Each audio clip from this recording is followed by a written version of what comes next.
Why apply to the PhD at NLS now? The answer, in my view, is because this is a particularly interesting time at the National Law School. We have, over the years, built up a faculty which has expertise in multiple subject areas. The law school has expanded considerably in the last 3 years, and you have faculty members who have expertise not just in the law but also in the social sciences and humanities. It is an exciting time to be on campus as there's a very eclectic research environment, by which I mean there are people who are working on multiple areas of the law. There's a very active faculty seminar series on, and that seminar has topics ranging from India's development trajectory to issues in copyright and artificial intelligence, and questions in social science which are quite traditional. So there's a range of things that you would be exposed to as a graduate student. You would have the opportunity of working with scholars whose work is regarded not just in the country but very well by their peers in other universities abroad. There are also opportunities for people to go on exchange to some of the leading universities of the world, and to also work with a cohort of like-minded, curious, and very well-trained research students. All in all, I think this makes for exactly the kind of environment where you get effective supervision from a more senior scholar. You get pushback and stimulation from a group of peers who also push you to achieving your own goals. All of this in a salubrious environment, in a city where you have opportunities to take a break from serious work and engage in music, art, culture, and all the things that add up to a good intellectual life. So the PhD is not a new program at the National Law School. The first PhD students came sometime in the early 1990s. But what is new now is that the faculty strength at NLS is unparalleled in its own history. So for much of the 90s and the 2000s, NLS's faculty would have ranged between 15 to 20 or so. Today it is over 45, and with the latest round of recruitment, it's expected to go up to 60 to 70, which, by the way, is the median size of law faculty internationally. What that means then is, as a PhD student, you not only get to work with a scholar who is very good in his or her field, but that you also then get the opportunity to work with other scholars who will be part of what is now called the Research Advisory Committee of a PhD student. So every PhD student basically works with 3 faculty members, at least 2 of whom have to be within the National Law School, and 1 is an external member. So that pretty much ensures that you have opportunities to interact with very well regarded scholars, and the fact that you're not working only with one person means you have an opportunity to explore issues from multiple perspectives. So that's in terms of supervision. I should also say that the external member of the Research Advisory Committee now typically gets involved from a leading global university.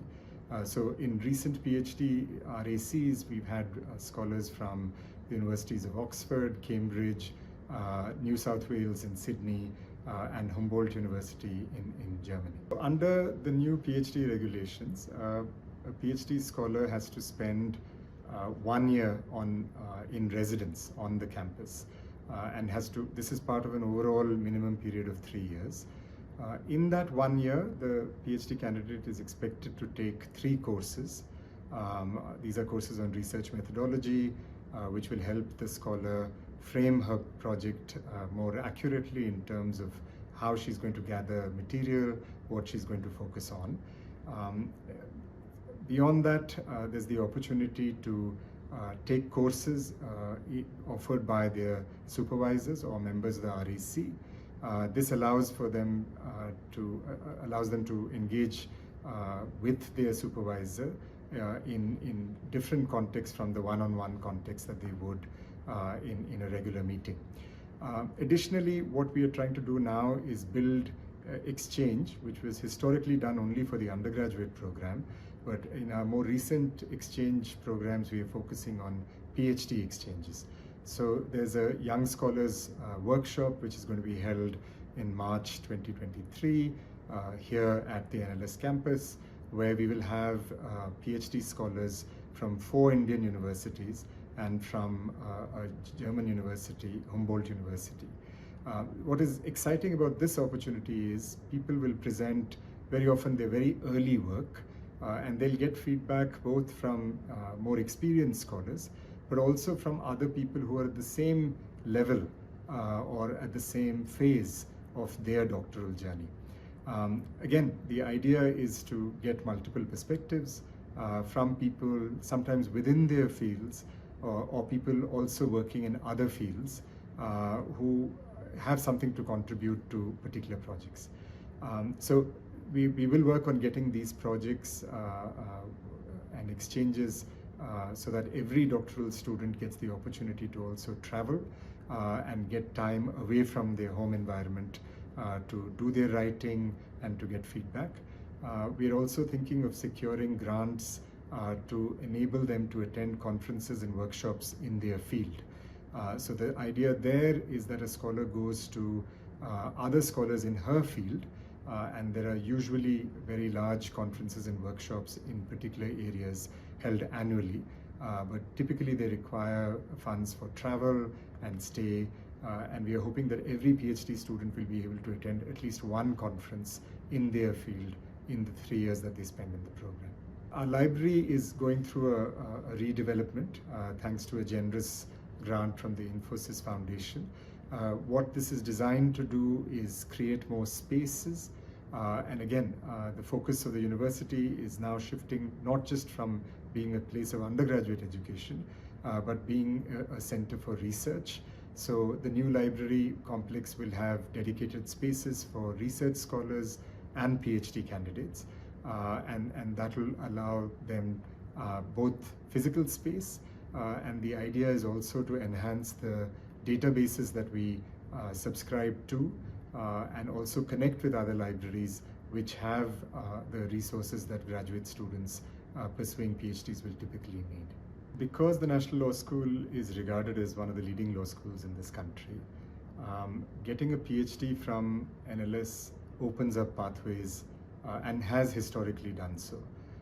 What I think is new now is that because of the connections being made by NLS with multiple universities and research spaces, both within the country and beyond, a PhD candidate in her 3 years on campus has many opportunities to interact with people, and these people would not just be scholars and academics, but could sometimes be people working in think tanks and research centers.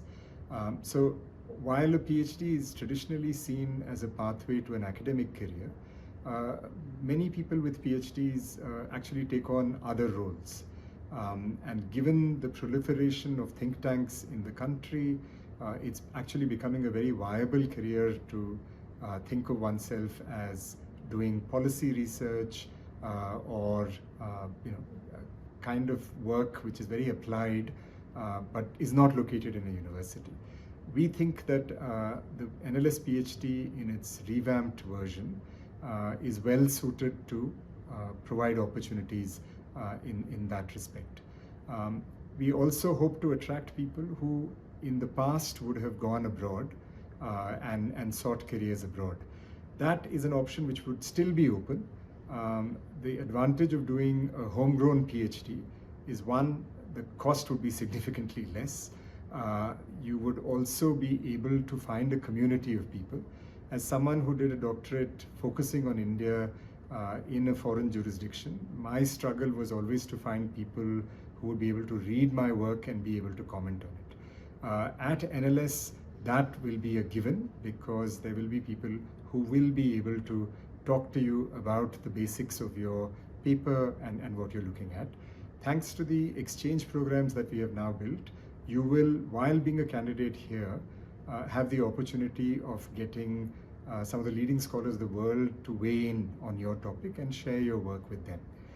So in that sense, we think that the NLS PhD is designed to do things that other existing PhDs are not.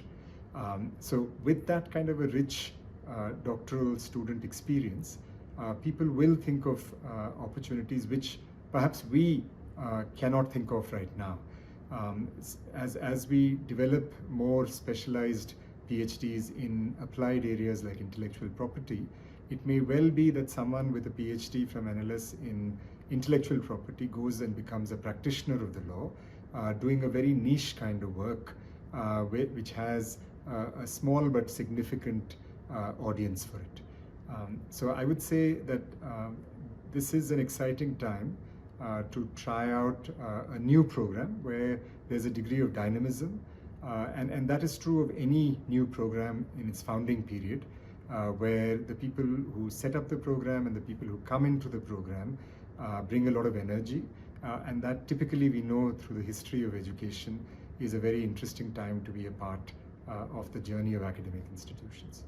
Under the revised PhD guidelines, there are two streams of the PhD at NLS. The first, PhD Law, is open to law graduates with the fulfillment of certain criteria. The second stream is PhD Interdisciplinary, which is open also to non-law graduates.